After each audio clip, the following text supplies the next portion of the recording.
నమస్కారం. మీ విజయ్ కుమార్ కంట. అప్పుడే పుట్టిన పసిపాప నుంచి కాటికి వెళ్ళే కాలయోధులతో సహా యుద్ధ యోధులతో సహా అంతా కవులే. హృదయాన్ని మీటితే బయటకు వచ్చే ప్రతి మాట కవిత్వమే. కవిత్వానికి ప్రక్రియలు, హద్దులు, వ్యాకరణాలు ఇలాంటివేమీ ఉండవు. పామరులు పలికిన మాటలే అద్భుత సాహిత్యాలయ్యాయి.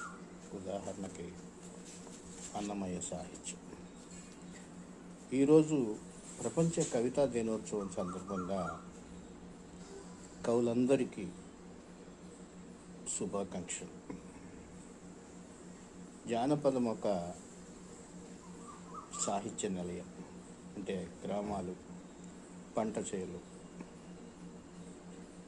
కార్మిక వాడలు, ఫ్యాక్టరీలు,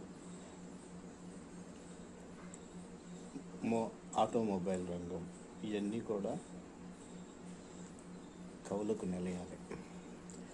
కవులంటే ఎవడో ఒకడో ఎక్కడో చోట కూర్చుని ఈడి కవి ఆడి కవి అని నిర్ణయించేసేది కాదు. అవార్డులకి రివార్డులకి దూరంగా అద్భుతమైనటువంటి సాహిత్యం మనకి హృదయ ఘోష నుంచే వస్తుంది. అది సముద్ర ఘోష కన్నా చాలా తీవ్రమైనది. ఆ ఘోషను గుర్తిస్తే చాలు, ఆ ఘోషను గుర్తించి గౌరవిస్తే చాలు. కవిత్వాన్ని పేరుతో సొమ్ములు చేసుకుంటూ, పెట్టుబడులు సంపాదించుకుంటూ ఎంతోమంది ఈరోజు ఉన్నారు. కవిత రాసే యువతకి ఒకటే, మీరు రాసే కవిత ఎక్కడో ఏ వేదిక మీద అవసరం. విదేశీయుల నుంచి చాలా నేర్చుకున్నారు పనికిమాలిన అలవాటు. అలా అవసరం. నలుగురున్న చోట చేరి మీ కవిత వినిపించండి. నచ్చింది ఇంకో నలుగురికి వాళ్ళ నోటే బయటకు వెళ్తుంది. కవిత్వానికి వేదికలు ఎత్తుక్కోకండి. కవిత్వానికి అవార్డుల కోసం శ్రమించకండి. అవన్నీ అమ్ముకునేవి, ఆఖరికి ప్రభుత్వ అవార్డులైనా సరే.